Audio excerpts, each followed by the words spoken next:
Welcome to PR Talk, sponsored by the PRSA of Oregon and part of the MPN, the Marketing Podcast Network. I'm your host, Amy Rosenberg, founder of Veracity and author of A Modern Guide to Public Relations. So you have reached the portion of the podcast where I'll be going over portions of my book, A Modern Guide to Public Relations. And so if you have any questions or want more information, you can either drop a comment below, or you could pick up a copy of the book anywhere they sell books online, if it's a major bookseller. And if you disagree with anything I'm talking about, or you have a better way to do something, definitely let me know. You can follow us on social. We're at Veracity Marketing on Instagram and LinkedIn. And you could give a comment. You could also tell us maybe you want us to cover something else. We are open to suggestions. Thank you for your support. Hi. So last time I left you on a PR cliffhanger saying that unless it's a Friday, you're done with your TV follow-up. So basically, if you have your event on any day during the week that's not a Friday and you didn't get all the media to come, you're done with your follow-up, unless it's a Friday. And another situation I forgot, which I'll tell you about in a minute. But on Friday, then you have the opportunity to get weekend news off of whatever you did on Friday, even if the press didn't come. And so if you, because weekend news, it used to be like a gold mine. It used to be so easy to get weekend TV news because no one was pitching. And that's probably the only reason.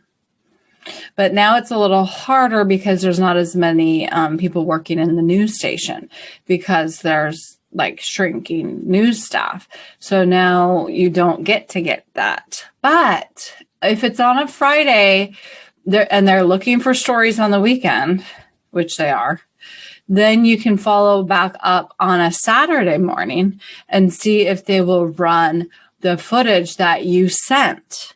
So even if the news didn't come, you have taken all the footage, like you were there, you videoed, you photoed. Even if they didn't come, you sent all this, the goods, the video photo, to the press that didn't come. And maybe they ran it that night. And so then you had your monitoring service check. And then oh, there's just one outlier that didn't cover it, because a lot of markets have 4 TV stations. So let's say 2 TV stations came, one couldn't come, but they liked the idea. So they ran your photos that night. Thank you. And then the next one, the one that you're pitching on the weekend, let's see if you can get them rounded out for an A+ and get them to run whatever on the weekend. And so you just, hopefully, if you've grabbed your footage, you have to send it by 2 p.m. that day, the day you want it to air. So on the weekend, if you're doing an event on the weekend and you want them to come, but they couldn't come out because they don't have a camera person, then you were the camera person, you took the photos and video, then you send it by 2 p.m., maybe earlier, and then you call to make sure they got it. And so that could happen anytime, really. But then it's just great on the weekend because you can call and say, hey, just checking to see that that there's footage from an event we had yesterday that you guys couldn't make it out to. Did you get that footage? And on the weekend, they're like more mellow and they're not as busy. And so they might even chat you up and be like, oh yeah, and blah, blah, blah. So that's nice. And there's normally a shift change. Okay. So then you don't have to look like an ass calling again if you already called Friday. Unless you do look like an ass, because sometimes there isn't a shift change. And then, whoops, you called someone again who might be annoyed, but oh, well, you're just doing your job. Or if you're feeling like, wow, I'm a little overbearing right now, you just need to learn how to feel it out, read the room, and just drop it. You know what I mean? Especially if you're doing your calls and it's like, ooh, there was a terrible accident today. I'm not going to get coverage. Then just stop. Don't call. Hi. So today we are talking about morning shows for TV. So these are pretty great because you can get a ton of coverage from them. And this is like one of the only instances in TV where you will have to plan ahead. So first of all, the morning reporters are what we're talking about, the feature stories on the morning show. So the features reporters, they go out and cover fun things. So you get multiple hits throughout the morning from them. And so they used to cover like events. Now, so I'm recording this during coronavirus time. Maybe they'll be covering events by the time you watch this, but now they're covering things like, an exercise class that might be outside, or maybe it is a restaurant, but we're going to be cooking outside, or a charitable thing that we could show outside. It's coronavirus. So like fun things, right? So you're going to want to pitch them. Drop Dead is probably 3 weeks ahead.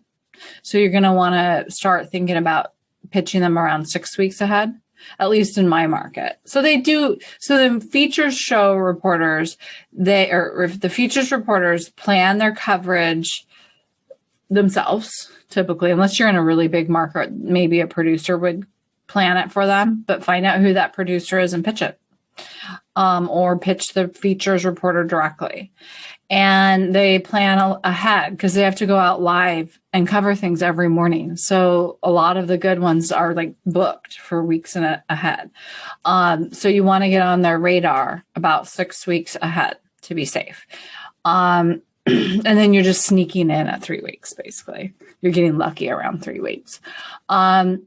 And you're going to want to watch their coverage to see what they do in order to pitch them. But you're just going to kind of get your idea out there, get it on the radar, and then realize that they have, they might have to you might be responsible for doing like 5 little live segments with them. So you're going to give them one general idea, but then you're going to have to give them 5 supplemental ideas. And 5's an example. And it doesn't have to be exact. Like just give them like a well-rounded spice of what they could do. So at least 3 ideas, maybe in bullet point form. And make sure all your ideas are not in talking head. So like if you're covering a charity, make sure all like the beneficiaries and the charity feature angle and all that is not just talking heads. Try and think about what they could literally do on TV or show on TV. So an example is, I'm not going to pitch the chef. I'm going to pitch this thing that the chef could make with you, or that the chef could teach you to do. Or for exercise, I'm not just going to pitch this class or this new gym. I'm going to pitch, I'm going to teach you how to do a new thing. Like, the Pilates yoga fusion, whatever that's called, like that's kind of new, or there's so many new things with that, right? So these reporters like to get goofy and funny, and make fun of themselves.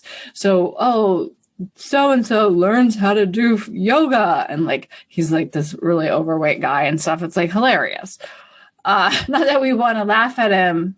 It's just they like to make fun of themselves. They like to sometimes they get dressed up too, like in a chef uniform or something. Anyway, so just try and get some morning show coverage. And then actually, here's the thing. Once you book it, you are acting like their producer. So you're going to have to ask for the rundown of the show. And then that means when they're live. When do they go live? The times. You're going to have to try and book all the interviewees or whatever, it's always men that I work with for morning shows. So what he's doing there, like if it's a big trade show, okay, we're going to go to this booth, might not even be an interview, but we're going to show these golf clubs. We're going to show whatever. But it has to be written down. And then you're going to bring your guests ahead of time. So that's on you. So your cheat sheet on your rundown, you can have your guest cell phone number there, but it's going to be live TV. So you have to have your guest there ahead of time, like a half hour ahead. So don't tell the guest your interviewee, don't tell them the live shot time. Tell them a half hour ahead of the live shot time, but don't have them come a half hour ahead of when the reporter's coming. They come at like 5 a.m. and they can come at 4 a.m. to get set up. And then the show runs from like 5 a.m. to like 9. So if you've got someone coming at 8 for an 8 o'clock interview, their interview's at 8, have them come at 7:30, not 5. And then talk to them, talk to your guests, make sure they're ready to go. Like, don't make them nervous. Say, this is fun. This is live TV. It's fun. They're funny. And just get them ready and fun. But make sure they can speak before you put them on TV. And then you might want to also play hostess. We used to kind of like bring coffee, we would bring coffee and food. We used to bring bagels and like donuts, but nobody eats that anymore. So trying to get creative with this. Okay. Thank you. Thanks for listening. For more PR insight, be sure to check out Amy's book, A Modern Guide to Public Relations, at prtalk.co. Also, please subscribe, rate, or leave us a review.